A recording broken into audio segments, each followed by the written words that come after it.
কাউকে ছোট করে বলছি না, মানবাধিকার কমিশনকে আরও শক্তিশালী করা উচিত।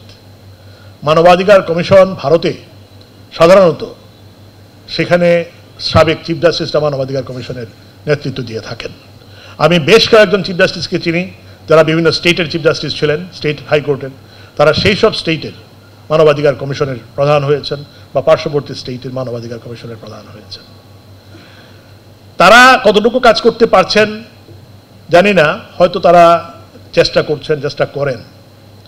কিন্তু ডক্টর মিজান আমাদের দেশে প্রথমবারের মতোই, তো তার আগে তো আমাদের সুপ্রিম কোর্টের একজন জাজ ছিলেন, তিনি আপিল বিভাগের একজন জাজ ছিলেন, তিনি ছিলেন মানবাধিকার কমিশনের চেয়ারম্যান।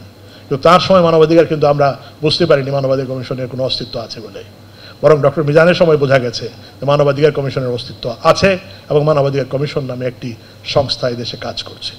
সুধীবৃন্দ, প্রফেসর ডক্টর মিজান একজন মানবাধিকার কর্মী, অ্যাক্টিভিস্ট।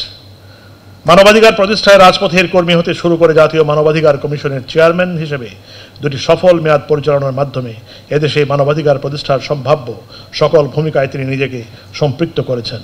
নানা সীমাবদ্ধতা সত্ত্বেও জাতীয় মানবাধিকার কমিশনকে একটি আন্তর্জাতিক মানের প্রতিষ্ঠান হিসেবে গড়ে তুলতে তিনি অক্লান্ত পরিশ্রম করেছেন। এখানে ডক্টর আতিউর রহমান বলেছিলেন তাঁর টেনিউরে, অর্থাৎ মিজানুর রহমান সাহেব যখন ছিলেন তখন মানবাধিকার কমিশন সম্বন্ধে মানুষ জানতো কিছু, মানে তার ভয়েস রেজ হতো, কোনো না কোনো বিষয়ে তিনি কথা বলতেন এবং সেই কথাটা মানুষের কানে যখন যেত মানুষ তখন মনে করতো যে দেশে একটি সংস্থা আছে, যে সংস্থাটি মানুষের অধিকার নিয়ে কথা বলে। এলকপের সাথেও আমার পরিচয় খুব একটা ছিল না, আমি সবেমাত্র চিফ জাস্টিসের দায়িত্ব নিয়েছি। কি জানি চিফ জাস্টিস হওয়ার সাথে সাথে দেখলাম প্রচুর আমন্ত্রণগুলো বিভিন্ন বিশ্ববিদ্যালয়, বিভিন্ন কলেজ, বিভিন্ন স্কুল, অনেক জায়গা থেকে। তো যাই হোক, অন্যান্য সাংস্কৃতিক সংগঠন সবাই প্রধান বিচারপতিকে দাওয়াত দিতে গেছে, দাওয়াত দিতে চায়।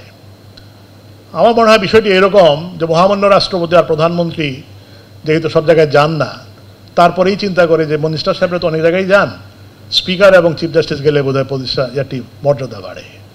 তো যাই হোক, যে কারণেই হোক, আমার এত জ্ঞান নাই, বুদ্ধিও নাই, স্যারদের সামনে কথা বলা এটা নিজের কাছেই খুব ধৃষ্টতা মনে হয়। কিন্তু চেয়ারের কারণে সেই সুযোগটা আমার হয়েছে, আর স্যাররাও সেটা মেনে নিয়েছেন এবং আমাকে স্নেহের দৃষ্টিতেই তারা দেখেন।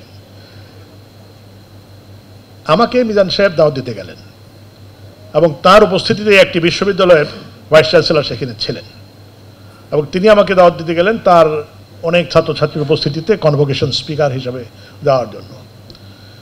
তা আমি যখন চিফ জাস্টিস হইনি তখন ওনাকে বলেছিলাম ঠিক আছে যদি সম্ভব হয় আমি যাব, কিন্তু চিফ জাস্টিস হওয়া পর্যন্ত যে সময়টা মাঝখানে গেছে তারা আর যোগাযোগ করেননি।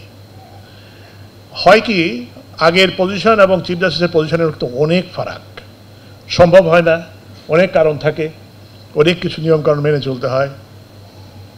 ওনারা যখন বললেন আমাকে যে আপনাকে যেতে হবে, সেই উনি ছিলেন সামনে, আমি বললাম স্ট্রেট আমি না করলাম যে আমি পাবলিক বিশ্ববিদ্যালয় ছাড়া কোনো প্রাইভেট ইউনিভার্সিটির প্রোগ্রামে, এক দুইটা ইউনিভার্সিটি হলে হতে পারে, এছাড়া কোনো প্রোগ্রামে আমি যাব না।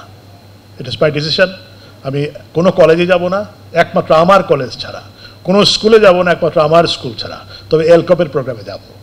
আমি ওনাকে বললাম যে আমি আপনার প্রোগ্রামে আমি যাব। তো ডক্টর মিজানুর রহমান সাহেব, তাকে আমি স্যারও বলি, ভাইও বলি, দুটাই বলি। তো বললাম স্যার আমি যাবো, আপনার ওখানে যাবো। এবং প্রথম আমি এলকপের প্রোগ্রামে গেলাম এবং সেখানে আমার যে ধারণা জন্মিল যে ওনাদের প্রোগ্রামের স্টাইল দেখে আর ওনার কর্মকাণ্ড দেখে, নিজেই গান গাচ্ছেন, তা আমি তো গান গাই না, আমি মনে মনে গাই, উনি জোরে জোরে গান। তফাৎটা হচ্ছে সেখানেই, আমার ভিতরে গান আছে, আমার মুখে গান আসে না, কারণ আমি লজ্জা পাই। ওনার সেটা নাই, সুর বেসুর যাই হোক গান গেয়ে যাচ্ছেন। দিস ইজ দি স্মার্টনেস, এবং এইটাই হচ্ছে ছেলে মেয়েদেরকে সঙ্গে রাখা। আমি ঢাকা বিশ্ববিদ্যালয়ের আইনের ছাত্র না, আইনের ছাত্র আমি পড়ে হয়েছি, বিশ্ববিদ্যালয়ের আন্ডারে কলেজ থেকে পাশ করেছি। আমি এমন কোনো ভালো ছাত্রও ছিলাম না, আমি ইকোনমিক্সের ছাত্র। আমাদের ডিপার্টমেন্টের সম্বন্ধে কিবরিয়া স্যার ছিলেন একজন ইকোনমিক্সের। তো কিবরিয়া স্যার বলতেন সারা জীবন ছাত্রের মানসিকতা রাখার জন্যই তো শিক্ষক হয়েছি। শিক্ষক আর ছাত্রের মধ্যে খুব একটা তফাৎ থাকে না, খুব ফ্রেন্ডলি থাকে। একটা বয়স্ক শিক্ষক, অনেক বয়স, তিনিও খুব ইয়াং একজন শিক্ষার্থীর সঙ্গে তার সম্পর্ক থাকে খুব কাছের। এই জন্য ছাত্র শিক্ষকের এই ব্যবধান যারা কমিয়ে নিতে পারেন সেই শিক্ষকরাই ছাত্র আছেন বলেই মনে হয়। এবং ডক্টর মিজানকে দেখলে আমার কাছে মনে হয় তিনি এখনও ছাত্র, এবং ছাত্রদের সাথে তিনি যেভাবে মিশেন, যেভাবে কথা বলেন, আমার কাছে এলকপের প্রোগ্রামে গিয়ে মনে হয়েছে যে সত্যিকার অর্থেই ডক্টর মিজান শুধু প্রফেসর মিজান নন, তিনি এখন একজন শিক্ষার্থী মিজান। সকলের সাথে, ছেলে মেয়েদের সাথে একসাথে কথা বলছেন, একসাথে ওয়ার্কশপে পার্টিসিপেট করছেন।